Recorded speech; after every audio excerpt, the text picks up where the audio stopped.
Բարև ձեզ ընկերներ, անցած երկու պոդքասթում ես խոսացի Անգլիայի և Շվեդիայի կուսակցությունների մասին և ասացի, որ Անգլիայում գոյություն ունեն երկու կուսակցություն, սոցիալ-դեմոկրատները և թորիները, որ սոցիալ-դեմոկրատները պաշտպանում են իրենց բանվորների պահանջները կամ շահերը, իսկ թորի կուսակցությունը դա կապիտալիստների կուսակցությունն է և պաշտպանում է կապիտալիստների շահերը։ Ուրեմն կուսակցությունները պաշտպանում են շահեր և ուրիշ ոչ մի բան։ Իսկ Շվեդիայի կուսակցությունների մասին որ խոսում էի, ուրեմն Շվեդիայում ավելի շատ կուսակցություններ կան, ստենց որ մանրամասն բացատրեցի, այսինքն հիմնականում այս երկու կուսակցություններն են, այսինքն բանվորական և կապիտալիստների կուսակցությունը, բայց դրանց միջից կարող է պստիկ կուսակցություններ ծնվեն, որ եթե բանվորական կուսակցությունից է ծնվում, դա մի քիչ դեպի աջ է, իսկ եթե կապիտալիստներից է ծնվում, մի քիչ դեպի ձախ է։ Եվ սրանք էլ նորից պաշտպանում են իրենց անդամների կամ բանվորական կուսակցություններ կամ ձախերը և կոմունիստները պաշտպանում են բանվոր դասակարգի շահերը, իսկ աջակողմյան կուսակցությունները պաշտպանում են կապիտալիստների շահերը։ Ուրեմն այս երկու ծրագրի ներսը երբեք ես չխոսացի ազգայնության մասին և կուսակցությունները լինում են ոչ ազգային։ Կարող է մի քիչ ուրիշ ձև տված է, բայց ես կարող եմ ասեմ, օրինակ, այդ բոլոր երկրները չեն, որ մի ազգ է ապրում իրենց ներսը, օրինակ Շվեյցարիայում, որ հեսօրվա օրով աշխարհի ամենադեմոկրատական երկիրն է, Շվեյցարիայում նույնիսկ 3 լեզու են խոսում. ֆրանսերեն, գերմաներեն, իտալերեն, և այս 3 ժողովուրդներն այդտեղ ապրում են։ Ուրեմն եթե կուսակցությունները ազգային բնույթ ունենան, ուրեմն 3 հատ սոցիալ-դեմոկրատական կուսակցություն պիտի լինի, 3 հատ կապիտալիստական կուսակցություններ աջակողմյան, և եթե սրանց մեջտեղը փոքր կուսակցություններ կան, 30 կուսակցություն պիտի լինի այդտեղ։ Բայց այդպես չի, որովհետև կուսակցությունները պաշտպանում են կամ բանվոր դասակարգի կամ կապիտալիստների շահերը, ուրեմն այստեղ էլ երկու խումբ կուսակցություն կա և դրանք ոչ մի կապ չունեն ազգայնականության հետ։ Եվ այսօր ես ուզում եմ խոսամ ոչ արդյունաբերություն ունեցող զարգացած երկրներում կուսակցությունների մասին։ Եվ ինչպես մի քանի անգամ նշեցի, կուսակցությունները առաջացել են արդյունաբերական զարգացած երկրների մեջ արդյունաբերության հետևանքով։ Եվ մեր երկրներում, որ մենք արդյունաբերություն չունենք, ուրեմն կուսակցությունը մի հատ կոպի է, որ մենք վերցրել ենք եվրոպական կամ զարգացած երկրներից և չգիտենք ինչ անենք այդ կոպիի հետ ինչ անենք։ Հիմա մի քանի օրինակ կբերեմ մի քանի երկրից, որ պարզ լինի ինչի մասին եմ խոսում։ Առաջին երկիրը, որովհետև իմ նայողները շատեր են սպարսկահայեր են, Պարսկաստանի թագավորի ժամանակվա կուսակցություններից եմ ուզում խոսեմ։ Ուրեմն թագավորի ժամանակ, որ հիմա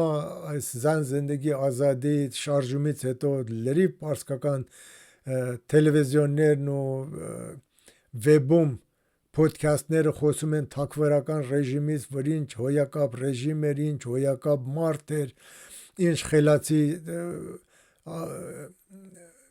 ղեկավար էր և այլն, թագավորի ժամանակ Պարսկաստանում կար 3 հատ կուսակցություն, 3-ն էլ արգելված էին։ Ուրեմն այս կուսակցությունների մեջ մտնում էր Թուդե կուսակցությունը, Հեզբե Թուդե, գտնվում էր Ջեփեյ Մելի և Նեհզաթ Ազադի։ Նախ Թուդե կուսակցությունը սովետական միության համակիր կոմունիստական կուսակցություն էր։ Պարսկաստանում արդյունաբերություն մենք չունեինք թագավորի ժամանակ, այսինքն երբ ասում եմ արդյունաբերություն, կարող է մի երկու տեղի ինչ-որ պստիկ ֆաբրիկներ կային կամ ինչ-որ նավթի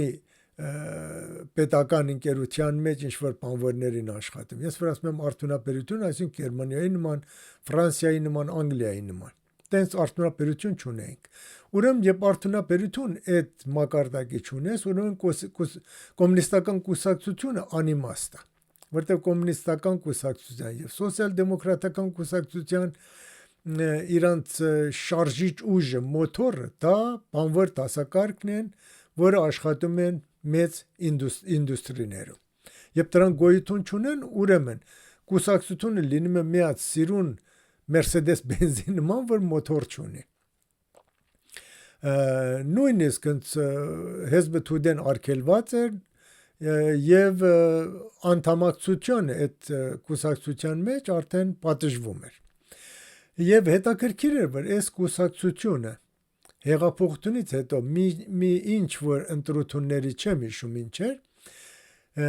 Հեզբը Թուդեն հավաքեց 520,000 քվե, այսինքն 520 մոտավորապես 520,000 հոգի քվեարկեցին Թուդե կուսակցության, որ այսքան ինքը անդամ չուներ։ Հեզբը Թուդեն ավելի շատ կողմնակիցներ ուներ, համախոհներ ուներ, քան թե անդամներ։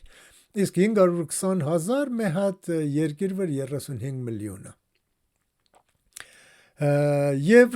Հեզբը Թուդեն այն կուսակցություններ, Թուդե կուսակցություններ, այն կուսակցություններ, որ ուներ ամեն կուսակցության էլեմենտներն իր մեջ պարունակում էր։ Իրանք ունեին կենտրոնական կոմիտե, երիտասարդական բաժին, նույնիսկ ռազմական բաժին, կանանց բաժին եւ այլն։ Բայց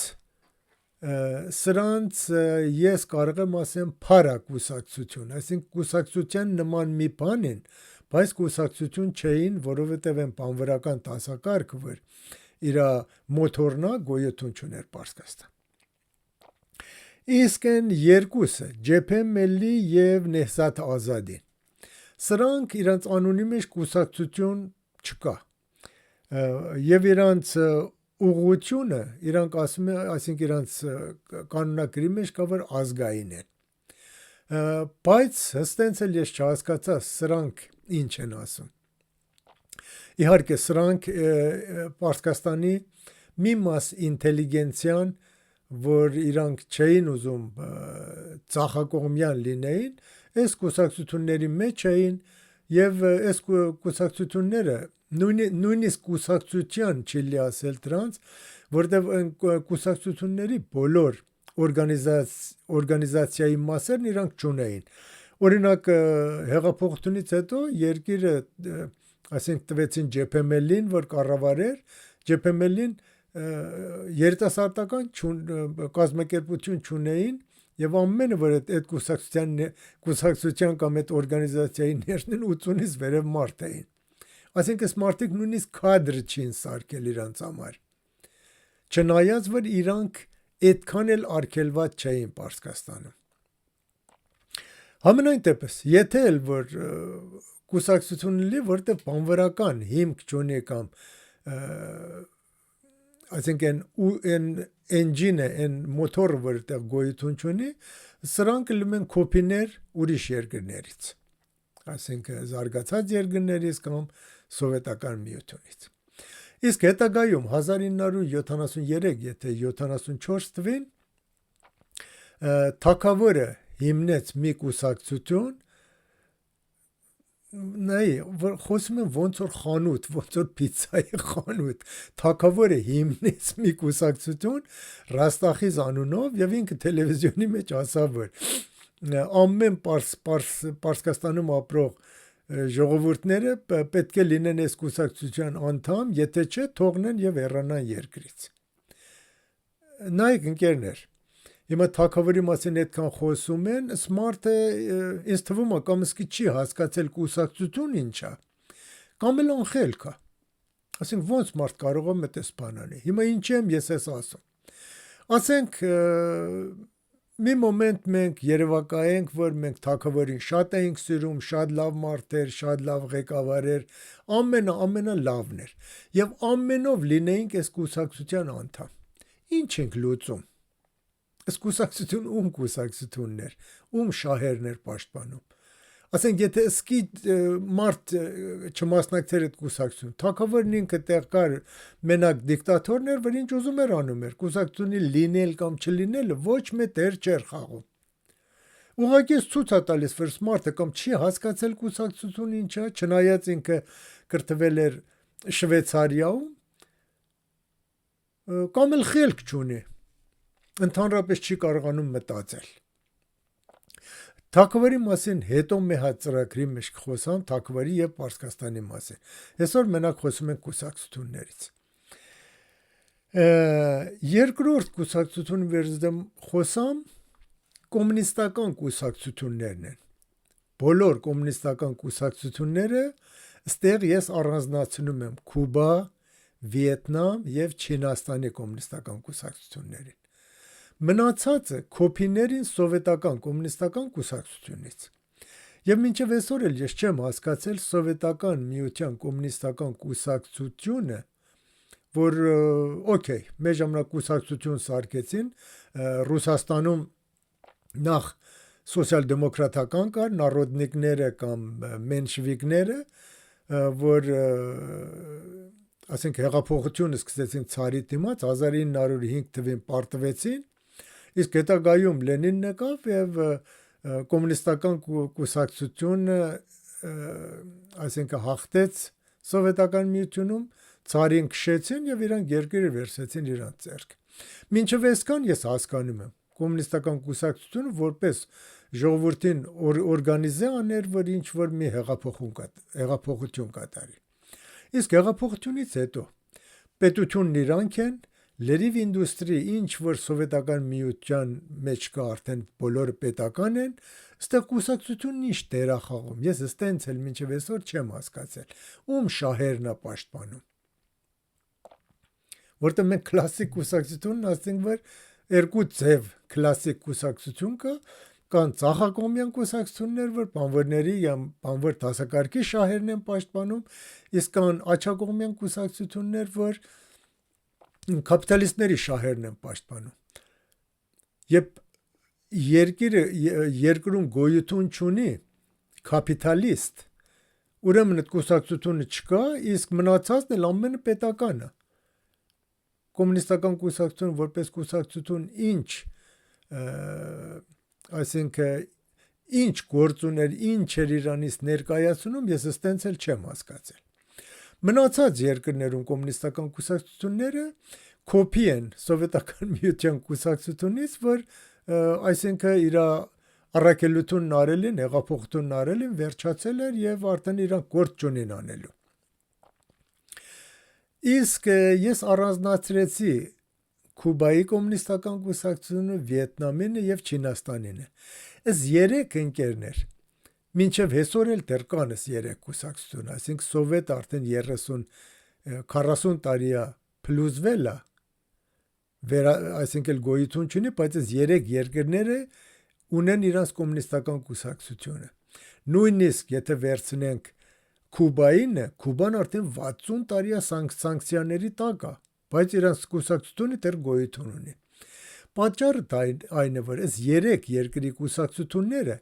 ոչ թե կոպի են, այլ իրանց ազգային շարժումներն են, որ կոմունիստական կուսակցությունի ձև են ստացել։ Դրա համար էլ արդեն այսօր էլ դեռ կանգուն են այս կուսակցությունները։ Okay, հիմա մի քիչ տանք կողի հարևան երկրներում տեսնենք ինչ է կատարվում։ Ամենամոտիկը որ կարող եմ գնամ, դա Իրաքի Քուրդիստան։ Ուրեմն Քուրդիստանում մի հատ կուսակցություն կա, որ կոչվում է Քուրդիստանի դեմոկրատական կուսակցություն, որ իր հիմնողը Բարզանին է, Մասուդ Բարզանին է, որ ինքը մի հատ ֆեոդալ է։ Եվ այդ երկրի մաս, որ հիմա արդեն ինչ որ չափով անկախությունն է, ֆեոդալական կարգեր են տիրում։ Հիմա Բարզանին, որ ինքը ֆեոդալ է, մի հատ կուսակցություն է սարքի թակավերի նման, անուն էր դրել է Քուրդիստանի դեմոկրատական կուսակցություն։ Այստեղ մենակ այս անվաններս մենակ Քուրդիստանն է, որ իմաստ ունի։ Ոչ դեմոկրատականը, ոնց կարող է դեմոկրասի լինի, երբ ոչ, այսինքն հալատեր ֆեոդալական կարգերի մեջ ես։ Եվ ոնց կարող է լինի կուսակցություն, եթե դու իսկի այսինքն մի հատ ուրիշ կուսակցություն չկա կամ դու ինդուստրի չունես, ֆեոդալական կարգերի մեջ ինչ կուսակցություն։ Ուրեմն ես մի հատ կոպիա անունն էլ սիրուն անուն են դրել, որ ես եմ, որ ասեն, հա, մենք էլ դեմոկրատական ենք, կուսակցություն էլ ունենք, բայց բարի բոնի մասնով ոչ չի նշանակում եւ ոչ մե գործ էլ չի կարողանում անի, այսինքն սարկված չի դրա համար։ Այդտեղ կողի երկրներ, արաբական երկրներում ամեն ունեն բաս կուսակցությունը, որ ինքը մի հատ արաբական սոցիալիզմի ձևի կուսակցություն է, եւ այս երկրները բոլորն էլ ռեսպուբլիկաներ են։ Բայց հերը մեռնում է, տղեն է գալիս գործիքլող։ Ստեղ էլ չի աշխատում, չի էլ կարող աշխատի։ Նորից այս բոլոր երկրների մեջ այս կուսակցությունները մի հատ կոպիա, որ վերցրել են Եվրոպայից կամ զարգացած երկրներից։ Այն մեկողը օրինակ Աֆղանստանն է, որ այն ժամանակին Սովետը գրավեց Աֆղանստանը, Աֆղանստանում առաջացավ մի հատ կոմունիստական կուսակցություն, Աֆղանստանի կոմունիստական կուսակցություն։ Հետո պատկերացրուք, մատ երկրի մեջ կոմունիստական կուսակցություն է սարքվում, եւ այդ երկիրը մի մետր երկաթողակիցություն չունի։ Ասենք ֆեոդալիզմից էլ մի բան ենկող, ստրկատիրական, որ ուզում նոր անցնի ֆեոդալիզմը, դա կոմունիստական կուսակցություն է առաջանում, եւ ոչ չի կարողանում անեն, չի կարող աշխատի, զարմանում են էլ որ չի աշխատում, չի կարող աշխատի։ Ոնց կարող է նման երկրում մի տես կուսակցություն աշխատի եւ կուսակցության արդեն անիմաստ է այդ երկրներում կուսակցությունը։ Մի քիչ են գողեթանք Պակիստանում։ Իրանք մատ հետաքրքիր կուսակցությունն են, որ կոչվում է PPP, People Party of Pakistan։ Ես էլ ես մենակ սիրուն անունը, որովհետև այդ կուսակցությունը Զոլֆաղար Ալի Բութուի ընտանեկան կլուբն է։ Այս կլուբի կամ այս կուսակցության անդամները բոլորը կրթվել են Անգլիայում, նույնիսկ իրաց տան մեջ անգլերեն են խոսում։ Ես զարմանում եմ, որ սրանք նույնիսկ չեն կարողանում, դժվար կարողանան խոսան հասարակ պակիստանցու հետ։ Բայց կոչվում է People Party of Pakistan։ Ստեղ էլ մենակ Պակիստանն է, որ իմաստուն է։ Ոչ people-ի հետ գործ ունեն, ոչ ժողովրդի հետ գործ ունեն, ոչ էլ party-ը։ Պակիստանում ինդուստրի գոյություն չունի։ Այնտեղ նույն Պակիստանը մի հատ երկիր է ստրկատիրականը ֆեոդալիզմի մակարդակի։ Այս երկրներում նորից էլ մի հատ անուն իրանք կոպի են արել եւ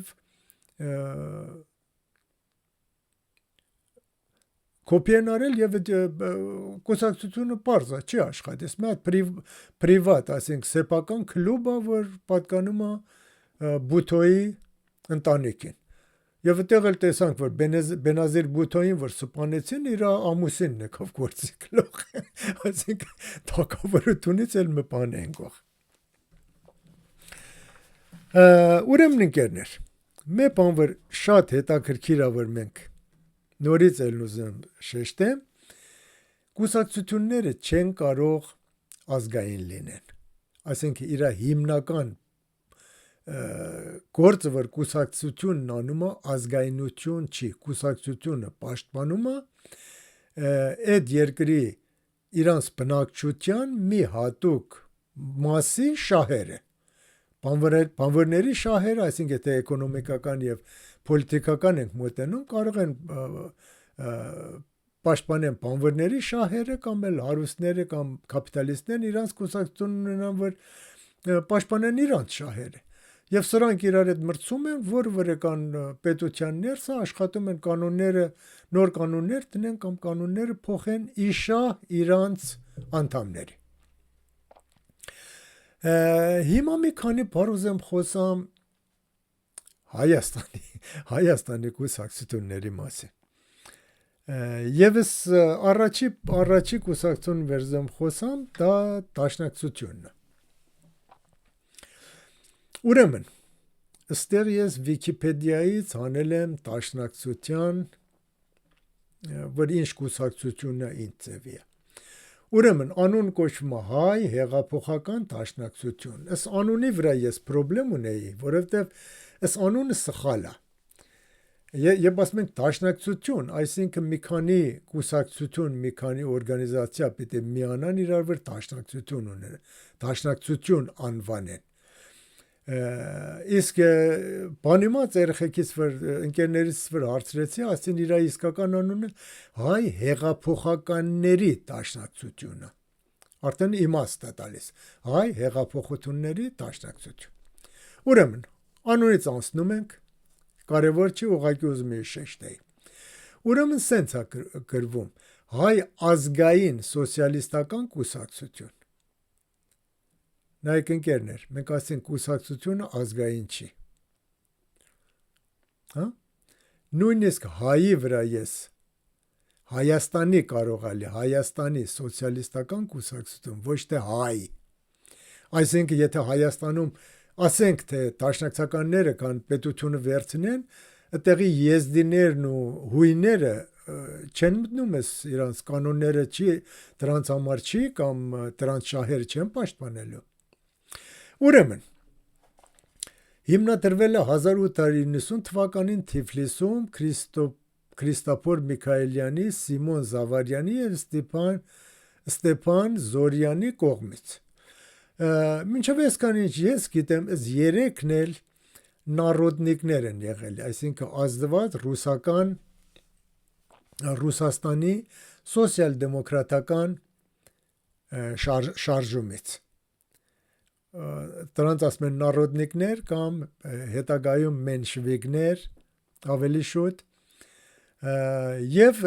նարոդնիկները եղել են սոցիալ-դեմոկրատական կուսակցություն։ Եվ արդեն ստեղ բանանում կուսակցությունը գործում է Հայաստանում, Արցախում, Սփյուռքի ավելի 40 երկրներում,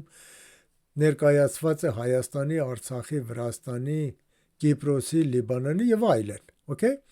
Այս միած սոցիալ-դեմոկրատական կուսակցությունը, այսինքն եթե ասենք Ֆրանսիայում ինքը աշխատում, Ֆրանսիայում պիտի ինքը մտնի Ֆրանսիայի սոցիալ-դեմոկրատական կուսակցության մեջ։ Այդքան բան, ասենք իմաստը ձեռից տալիս է, հայկական սոցիալ-դեմոկրատական մտս բան չունենք, որտև սրանք շահեր են պաշտպանում, և Ֆրանսիայի օրինակ ամենամոտիկ կուսակցություն իրան սոցիալ-դեմոկրատները ինքը պիտի մտնեն այդ կուսակցության մեջ։ Իրանում ինչ սոցիալիստական կուսակցություն, ինչ կուսակցության մասին է խոսքը, կամ Սիրիայում։ Okay, խորհրդարաններում անդամ ունեն, բայց չի նշանակում, որ իրանք կուսակցական գծով են գնացել խորհրդարանների մեջ։ Իրանք ներկայացնում են հայ ժողովուրդը որպես փոքրամասնություն։ Իսկ այս կուսակցությունը ինչու եմ հիմա ես խոսում այս բաների մասին։ Ուրեմն սենց է լինում, որ 1890 թվին սրանք կազմում են 3 հոգին, կազմում են Հայ հեղափոխականների դաշնակցության կուսակցությունը, ուղղակի դերեղ ուրիշ հեղափոխականներ էլ պետք է լինեին, որ հեղափոխականների դաշնակցություն կուսակցությունն է կազմում, և բոլորս լավ գիտենք, որ արդեն 1890 թվականներից հետո մինչև 1919-20 թիվը առաջացավ, այսինքն 18-ից մինչև 20-ը եղավ պետություն, որ դաշնակցականներն անցան որպես պետության գլուխ, իսկ հետո հայկական ջարդը եղավ 15 թվին, և մի մաս հայերը հանվեցին, քշվեցին դեպի Սիրիա, Լիբանան, հիմնականում դրանք, իսկ մի մասը ֆրանսիացիք վերցրին տարան Ֆրանսիա, և այն ժամանակ, որ իրանց պետությունը, այսինքն դաշնակցական պետությունը տապալվեց հայ բոլշևիկների ձեռով, Իրանք էլ էս բաները ով որ կարողացավ երկրից դուրս եկավ եւ գնացին այդ համայնքներում որ հայություն գոյություն ունեն շատ բնական բան է իսկ երբ դաշնակցականները գալիս են օրինակ Լիբանան, Սիրիա, Կիպրոս կամ Ֆրանսիա իրանք կրթված մասան էին դրանցից եւ շատ բնական է որ իրանք արդեն այդ ժողովրդի հայապահպանությունը դպրոցները եկեղեցին ամեն ինչ վերցնեն իրանք ձեռ այսինքն այստեղ կուսակցական աշխատանք չի որտեղ իրանք կրթված են արդեն այդ գործը այդ պարտականությունը իրանք վերցնում են եւ ես երբեք հարցականի տակ չեմ դրել իրանք ազգայնականության մասին բայց ազգայնականությունը սոցիալիստական կուսակցության հետ չի բռնում այսինքն սրանք երկու տարբեր բաներ են եւ այսպիսով իրանց գաղափարախոսությունը որ նայում ենք դեմոկրատական սոցիալիզմ ես հասկանում եմ այսինքն եթե ասում ենք սոցիալիզմ դեմոկրասին էլ մտնում է ներսը Իրանը որտեղ էս կոպի արած է եվրոպական երկրներից հայկական ազգայնականություն ես չեմ հասկանում այսինքն այս բառը հայկական ազգայնականությունն ու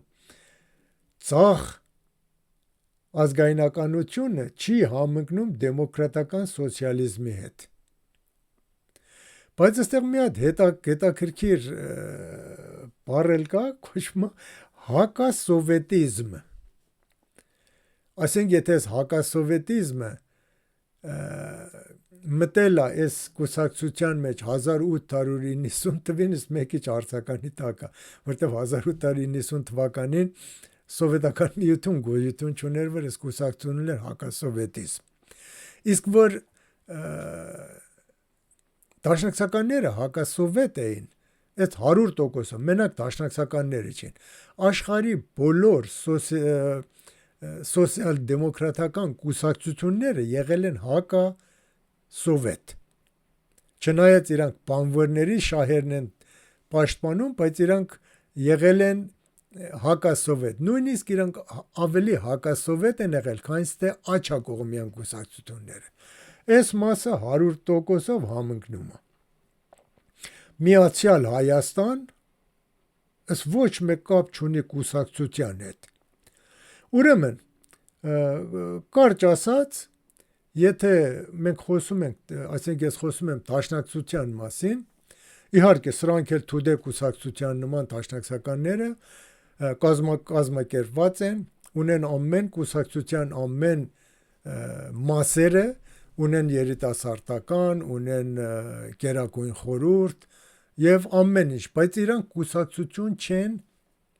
չեն էլ կարող լինեն որովհետեւ բանվոր դասակարգը որ իրանք պիտի ներկայացնեն գոյություն չունի այսօր էլ Հայաստանում գոյություն չունի մտենց այսինքն ինդուստրի գոյություն չունի բանվոր դասակարգ էլ գոյություն չունի եւ կուսակցությունները մենք մանրամասը երկու անգամ անցյալ ծրագրերի մեջ ասեցի որ դրանք առաջացել են ինդուստրիալիզմի հետևանքով եւ ընդհանրապես կուսակցությունը իմաստ ունի միայն զարգացած ինդուստրիալ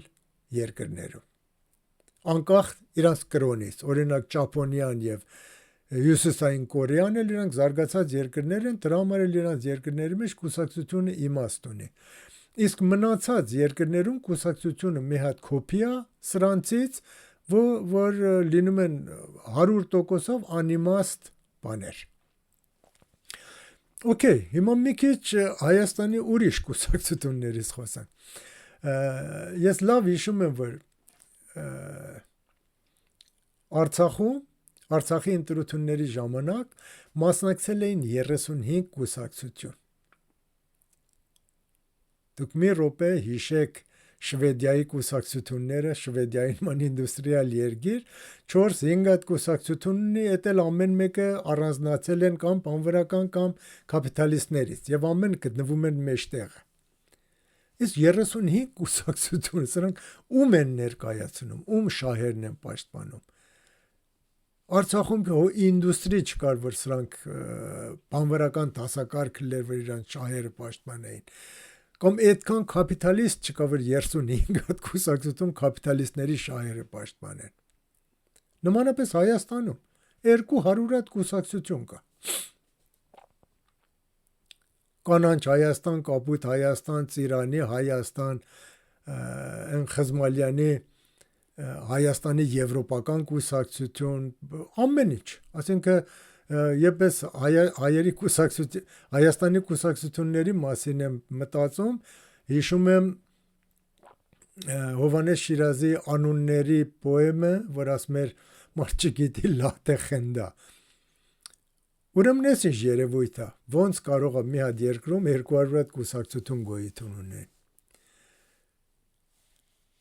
Պատճառն է, որ կուսակցությունը Արցախում եւ Հայաստանում մի հատ դուքան է, խանութ էլ չի, դուքան։ Այսինքն եթե 5 հոգի կարող են մի հատ կուսակցություն սարքեն, նայեք կուսակցություն սարքեն, տենց որ կուսակցություն բացեն, տենց որ խանութ են բացում, տենց որ պիցցայի են բացում, տենց որ եսիմ մեքենայի լվացելու կենտրոն են բացում, այդ մակարդակի է։ Բացում են, այսինքն գաղափարախոսություն ընդհանրապես գոյություն չունի, բանվոր էլ գոյություն չունի, որ իրանք շահերը պահանջեն, կապիտալիզմը խո դոդի գագոնամը 3-4 հոգի են, դրանք էլ 200 հատ կուսակցություն կարիք չունեն։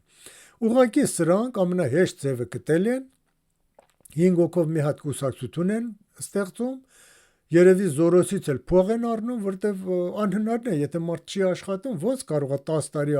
20 տարի ինչ որ 5 հոգի մի հատ կուսակցություն ունեն, առանց են որ աշխատեն, իրանք գոյատևեն։ Ուրեմն մտեղից փող հասնում դրանց։ Եվ սրանց ամեն բանն է տա, որ իրանք ընտրություններ իրար այդ կոալիցիայի մեջ էլ չեն մտնում, որտեվ կոալիցիան լինում է վտանգավոր։ Ասենք եթե 5 հոգի, 25 հոգի մտան կոալիցիայի մեջ մի հատ կուսակցություն, եթե սրանցից մեկը գնաց խորհրդարան, մնացած դուսն են մնում։ Իրանց նպատակը այդ չի, որ դուս մնան, իրանց նպատակն է, որ իրանք մտնեն խորհրդարան, որ ոչինչ չանեն, փող ստանան։ Նույնիսկ պարգևավճար։ Դրա համար կոալիցիոն գոյություն չունի եւ գաղափարախոսություն գոյություն չունի, Հայաստանում ինդուստրի չկա, ընկերներ։ Նույնիսկ Չինաստանում, եթե ուզենին կուսակցություն բացեն, այդ հսկա ինդուստրին 3-4 հատ ավել չէր լի, ասենք մի օր կոմունիստական կուսակցությունը փոխվի, լինեն հենց Եվրոպայի նման կուսակցությունների։ Ուրեմն այստեղ Հայաստանում մաքուր խանութը բացված եւ իրանք փող են ստանում իրանց բանի շարունակելու, իրանց նպատակն է դա, որ մտնեն խորհրդարան կամ էլ խորհրդարան չմտան, իրանց ընկերների միջոցով կան նրանք ինչ մտել են խորհրդարան, իրանք թաղապետարան, եսեմ քաղաքապետարան ինչ որ աշխատանք ստանան եւ իրանց կյանքը կարողանան էկոնոմիկապես ապահովեն։ Մի հատ հետաքրքիր բան պատահեց, այդ Արման Բաբաջանյան իր նոր կուսակցությունը որ